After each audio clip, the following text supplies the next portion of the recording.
Omikron dah masuk Jakarta sekarang.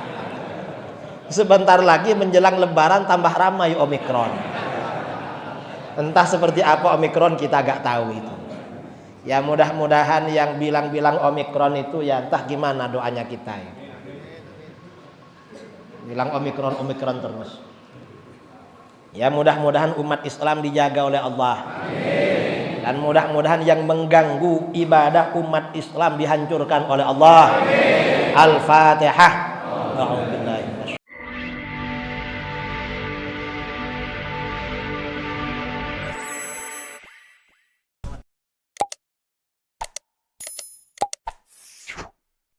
Nah, ini kenduri. Ini oleh Wahabi dibid'ahkan. Apakah bid'ah? Tidak bid'ah. Kenduri itu sedekah untuk orang mati. Imam Nawawi dalam kitab Riyadhus Shalihin menulis bab berjudul As-Shadaqah 'anil Mayyit, anjuran sedekah untuk orang mati. Dalil yang disampaikan beliau hadis riwayat Bukhari Muslim dari Aisyah radhiyallahu anha, anna rajulan atan Nabiy sallallahu alaihi wasallam faqal, seorang laki-laki datang kepada Nabi sallallahu alaihi wasallam lalu bertanya, "Ya Rasulullah, inna ummi uftulitat nafsaha wa lam tusi." Hai Rasulullah, sesungguhnya ibuku tiba-tiba meninggal dunia dan tidak sempat berwasiat. Tapi meninggalnya bukan Covid, saudara. Dulu belum ada Covid. Meninggalnya mendadak. Wa uraha law takallamat tasaddaqat. Saya kira kalau ibuku sempat berkata-kata, pasti berbicara, bersedekah, pasti berwasiat untuk sedekah. Karena ibu senang bersedekah. Afalaha ajrun in tasaddaqtu anha. Apakah ibuku dapat pahala kalau aku bersedekah untuk beliau? Apa jawaban Rasulullah? Rasulullah menjawab, na'am, iya. Ibumu dapat pahala kalau kamu bersedekah untuk ibumu. Artinya apa? Sedekah untuk orang mati itu sampai. Begitu dalil seperti ini disampaikan, ada orang Wahabi kirim video bantahan pada saya melalui YouTube. Apa kata dia? Gak apa-apa sedekah untuk orang mati. Lo katanya sesat, sekarang bilang gak apa-apa. Enggak, siapa yang melarang? Loh, mereka yang larang gak ngaku, saudara, karena ketahuan dalilnya. Enggak, cuma kata dia, kalau mau sedekah orang mati, untuk orang mati, jangan pakai kenduri, jangan pakai makan, jangan pakai minum. Pakai apa? Bangun masjid. Loh, suruh bangun masjid. Kalau di Jakarta, di ibu kota, mau bangun di mana? Uang tempat parkir aja sulit. Kau bangun masjid. Ini mereka ngawur, mereka saudara, suruh bangun masjid. Nanti mereka yang merebut masjidnya. Bangun masjid. Dan ini para ulama kita dulu menganjurkan kenduri, sedekah makan dan minum itu bukan tanpa dasar. Kalau ada orang mati, kita ini kenduri. Mengapa kenduri?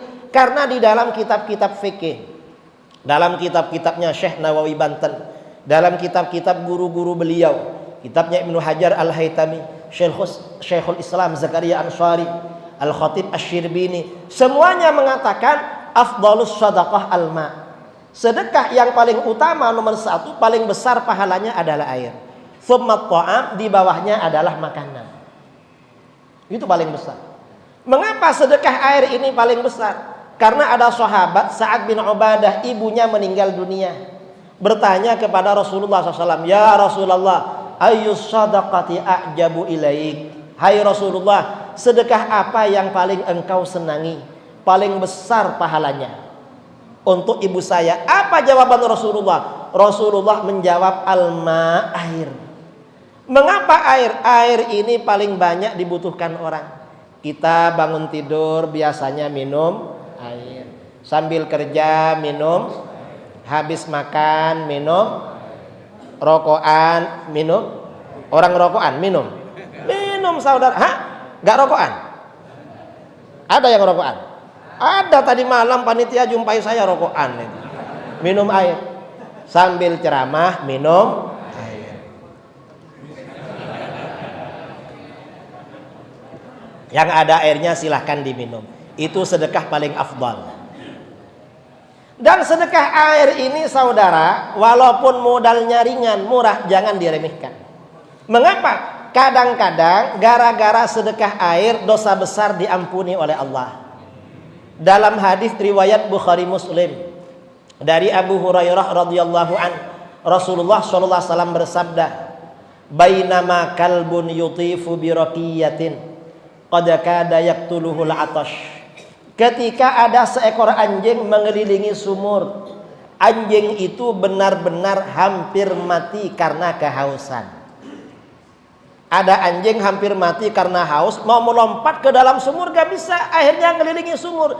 Idra'athu baghiyun min baghaya Bani Israil. Tiba-tiba seorang pelacur Bani Israel melihatnya. Ini kejadian sebelum Islam dulu di Timur Tengah. Ada pelacur pulang kerja. Pelacur itu dulu biasanya kerjanya malam. Kalau siang pulang. Itu pelacur dulu. Kalau sekarang katanya kerjanya siang malam. Parah sekarang. Pulang kerja, hampir mendekati sumur, kelihatan anjing mengelilingi sumur, hampir mati kehausan. Hatinya merasa iba. Karena merasa kasihan, fanaza'at muqaha, pelacur tadi melepas sepatunya. Dulu pelacur pakai sepatu. Sekarang pakai apa? Gak tahu. Mengapa gak tahu? Karena gak boleh tahu. Awas loh, jangan sampai tahu. Kalau tahu berarti gak rajin subuh berjamaah itu. Setelah melepas sepatunya, fastaqat lahu bihi. Dia turun ke bawah mengambil air. Dulu sumur gak pakai timba, gak pakai tali, pakai tangga. Setelah ambil air ke bawah, lalu dia naik ke atas. Fasaqat hubi, dia kasih minum anjing itu. Setelah ngasih minum anjing, dia pulang. Habis itu dia meninggal dunia. Mengapa meninggal? Mungkin kena vaksin 3 kali malam-malam. Meninggal. Apa yang terjadi saudara? Gara-gara ngasih minum anjing, faghfira laha bihi. Allah ampuni dosanya sebagai pelacur. Padahal yang dikasih minum adalah anjing. Karenanya kata Imam Al-Qurtubi, kalau kamu merasa banyak dosanya, yang senang sedekah air minum. Mengapa pelacur aja diampuni oleh Allah padahal ngasih minum anjing? Pernah saudara-saudara ngasih minum anjing? Kira-kira kalau ada anjing mendekat, diambilkan apa kira-kira? Diambilkan Mengapa? Karena anjingnya ikut Wahabi. Padahal anjingnya haus itu. Nah, berdasarkan hadis ini kata para ulama ya, orang yang punya hewan ternak, punya ayam, punya kambing, punya kucing, kasih makan, kasih minum, itu ngurangi dosa, saudara. Karenanya kalau banyak dosanya, yang banyak kucingnya, yang banyak ayamnya. Padahal ternak hewan, apalagi kalau ternak manusia. Saudara-saudara ngasih makan anaknya, ngasih makan istrinya, dosanya dikurangi oleh Allah. Karenanya kalau banyak dosanya, yang banyak anaknya.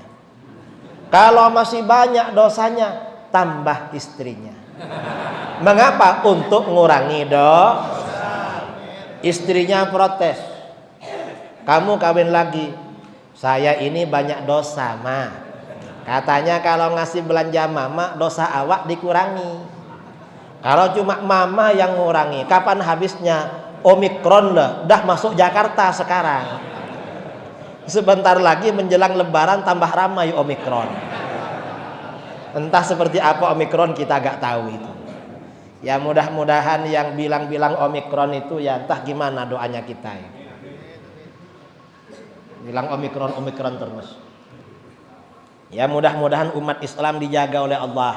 Amin. Dan mudah-mudahan yang mengganggu ibadah umat Islam dihancurkan oleh Allah. Amin. Al-Fatihah.